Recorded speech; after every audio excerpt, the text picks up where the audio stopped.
তো এই যে দেখেন মাইটাগুলা, তারপর ফেপি, এগুলো সব আলাদা ছিল, এখন সব মিশাই দিলাম। শোনো মা, তার নাম ধরো। আসসালামু আলাইকুম ভাই বোনেরা, সবাই আশা করি সবাই ভালো আছেন। আমার ছেলে ভয় পাচ্ছে, ধরো। আলহামদুলিল্লাহ, আপনাদের দোয়াতে আল্লাহর রহমতে আমরাও ভালো আছি। তো সবাইকে ঈদুল আজহার শুভেচ্ছা। বন্ধ কর, সবাই ময়লা হোক বাবা, সবাইকে ঈদুল আজহার শুভেচ্ছা, ঈদ মোবারক। তো কোরবানির পশু নাকি কোরবানির দিন ধোয়াইতে হয়। প্যাঁচ দে কত উপরে কে নিচে? হ্যাঁ নিচে নিচে দে, তোর তো অভিজ্ঞতা নাই। ও করবি, তোকে এখন গোসল করাবো। হ্যাঁ, আর এটা আমাদের কোরবানির পশু, আল্লাহ যেন আমাদের কোরবানি কবুল করে। নাতি আসছে, গরুর গোস্ত খাবে নাতি। হ্যাঁ, এই সময় সবচেয়ে বেশি খুশি হইতো আমার মা।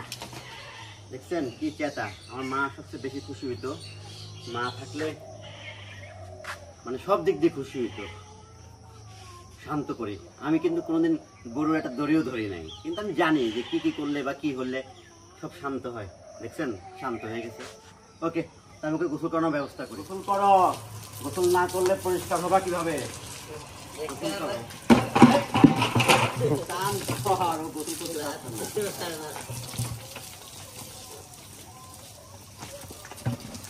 চিন্তা করেন দেখেন কি গো, রাতে ঘুমাও নি? হ্যাঁ, রাতে ঘুমাও নি? হ্যাঁ, এত সকালবেলায় বাড়া গেছ। গোসল হয়ে গেল, ওকে এখন পরিষ্কার জায়গায় বাঁধি।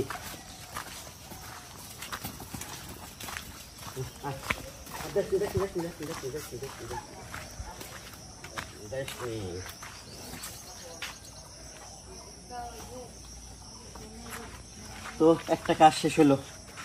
হ্যাঁ, একটা কাজ শেষ হলো। বন্ধ কর।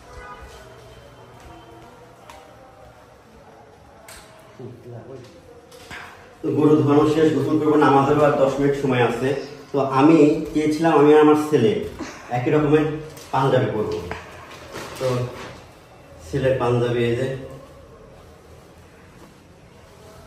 যে ছেলের পাঞ্জাবি, মানে ইনফিনিটিতে টানের মাপের পাঞ্জাবি নাই, সব বলতেছে সেল হয়ে গেছে। কালকে কিনলাম, সময় পাই না যে পাঞ্জাবি কিনবো, সময় নিয়ে পাঞ্জাবিটা কেনার সময় পেলাম না।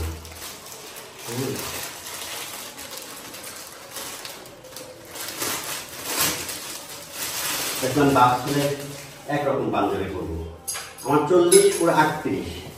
হ্যাঁ, ওর 38 আর পারলামই না। এরকমই আমার পাঞ্জাবি, তারপর আমার ছেলেটা খারাপ না। তারপর রেডি হয়ে নি। আল্লাহু আকবার, আল্লাহু আকবার, লা ইলাহা ইল্লাল্লাহ, আল্লাহু আকবার, আল্লাহু আকবার, ওয়ালিল্লাহি ওয়াল হামদ। তো আমি আর টান হলো ঈদগার দিকে যাচ্ছি। আসো। হ্যাঁ, টান দেখুন, আসো আব্বাই। তো যাই, নামাজ পড়ে আসি। আমাদের এখানে 7টায়, ওখানে 7:30টায়।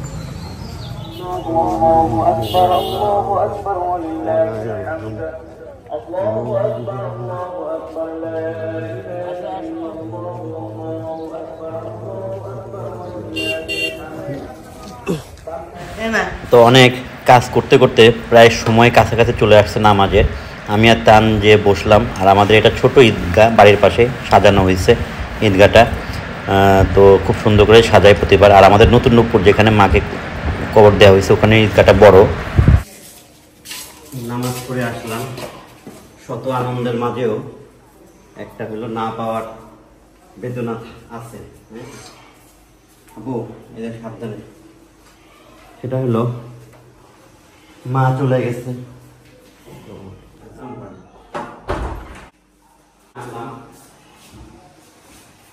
আল্লাহ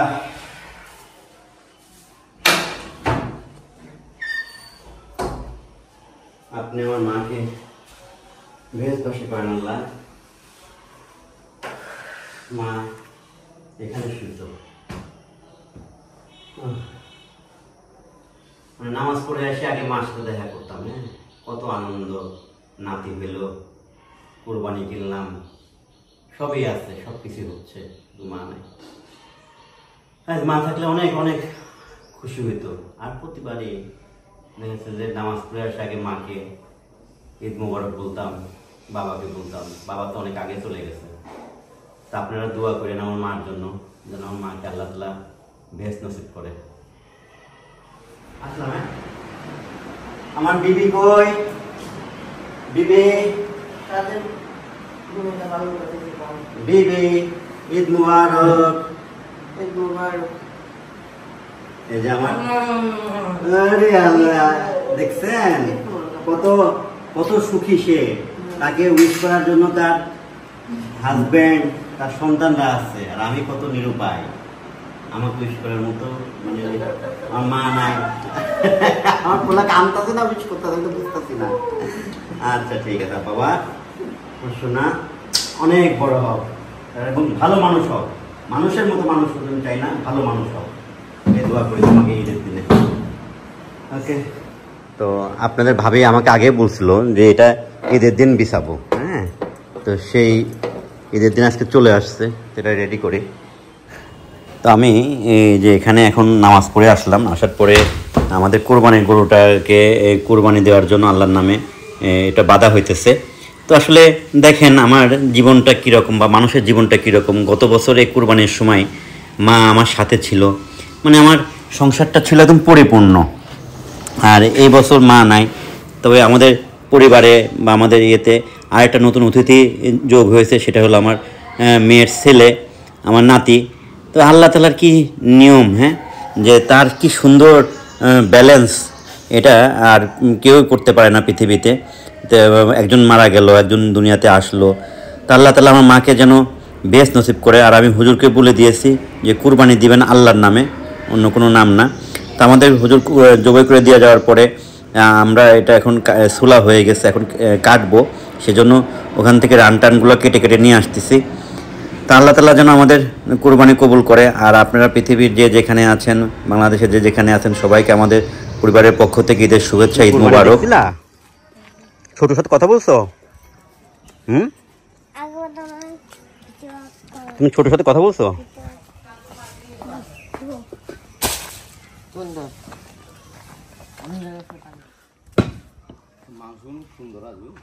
লাল টকটকা।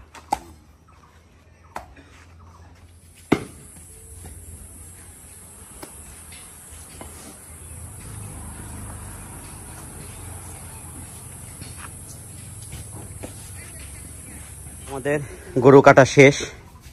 এই যে, তো এখান থেকে কাইটার জায়গার অভাব ছিল, যার কারণে আবার ওখানে নিয়ে গেছিলাম। তা আমরা মানে এগুলো তো ওজন আসলে বলতে হয় না, জাস্ট কুরবানির পশু কিনা।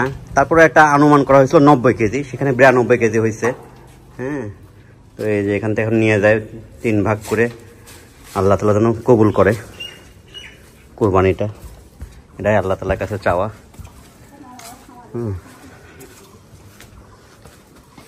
ঢালি দেবো মা।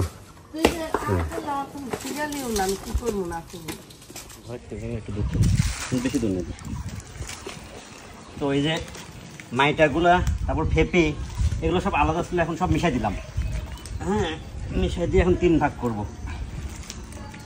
না কি করো, ও হয়েছে ভিতর তো নেই। হ্যাঁ, ও তো ছাড় ছবি তো বসো বাবা, বসো, ভালো ছবি আসবে। হ্যাঁ,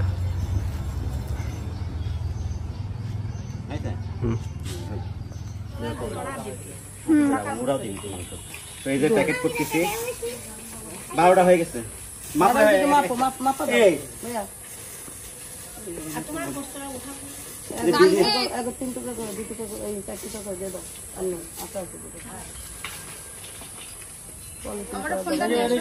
তোমার তো দেওয়ার জন্য তো কাটিস গো।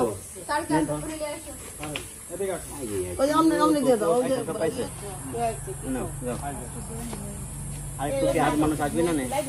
একদম সবাই যে মাপে দিতে ওই মাপে আরো লোক আসছে এখানে, আমরা নিয়ে মাটি দাও। শোনো, মাংস যদি বেচো না আমরা বেশি না, যাও। আমরা খাইতেই পারিনি বেচা। যাও। মাংস বেচা একটু বেচলে কিন্তু আল্লাহকে দায় থাকবে। আচ্ছা যাও। আপনার মতন আরো আসছে। তাহলে এগুলো আমার চাচাদের জন্য, তারপর যারা কুরবানি দিতে পারে না প্রতিবেশী, তাদের জন্য এগুলো করা হয়েছে। হ্যাঁ,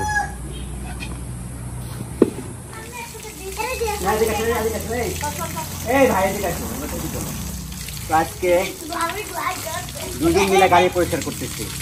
হ্যাঁ, যে আমাদের কি বলবো, সকালে আমি আগে পরিষ্কার করছি, কিন্তু একটা ময়লা ছিল, এখন পিসা এসে বলতে সেটা আমি পরিষ্কার করে দিই। ওখানে দিতে গেছি নাও, আমি দিতে চাই নাই তো, হয়ে গেছে। সালাম ঘুরা দিয়ে না সাম, আগে না আগে না আগে না, এই তিশা এই পাশে গ্লাসটা মুছো, জ্বর আসবে না। যা বলো সবাইকে ঈদ মোবারক। সবাইকে জানিয়ে সবাইকে তুমি এখানে আসো। সবাইকে জানিয়ে ঈদ মোবারক। এই দেখেন আমার মা সাজছে কিভাবে, দেখেন, দেখছেন আমার মা? মা একটু ঘোরো তো দেখি, তুমি কোথায় যাচ্ছ মা? এমনি এমনি বের হলা? ফুপ্পিকে বলো ফুপ্পি ঈদ মোবারক, ছুটি ঈদ মোবারক, বলো ছোট ঈদ মোবারক। ছোট ঈদ মোবারক, হ্যাঁ, তিশা দেখছো মাকে? দেখছো? মোবারক। হ্যাঁ, আমার মা, হ্যাঁ সুন্দর মাশাআল্লাহ। যাও ঘুরে আসো, ঘুরে আসো, তোমার তো আরো ভালো ব্যাগ ছিল মা, যাও। তো আমি এখনো তেমন কিছু খাই নাই, একবারে কোরবানি দিয়ে কোরবানির গোস্তগুলো বিলি করে তারপর এখন খাবো ভাবছি। এই যে খিচুড়ি রান্না করছে আর গরুর গোস্ত, কোরবানির গোস্ত, এটা দিয়ে নাকি প্রথমে খাইতে হয়। তো এই যে, আর আপনাদের ভাবি আজকে ওইভাবে সীমা রান্না করতে, ওর হলো হসপিটাল থেকে এসে ওর শরীরটাই খারাপ, ঠান্ডা লেগে গেছে। হ্যাঁ, বড় মেয়েরও ঠান্ডা, আপনাদের ভাবিরও ঠান্ডা, মানে ডাস্ট অ্যালার্জি আছে তো তিশার, নোংরার মধ্যে থাকলে পারেই আপনার ওর ঠান্ডা লেগে যায়।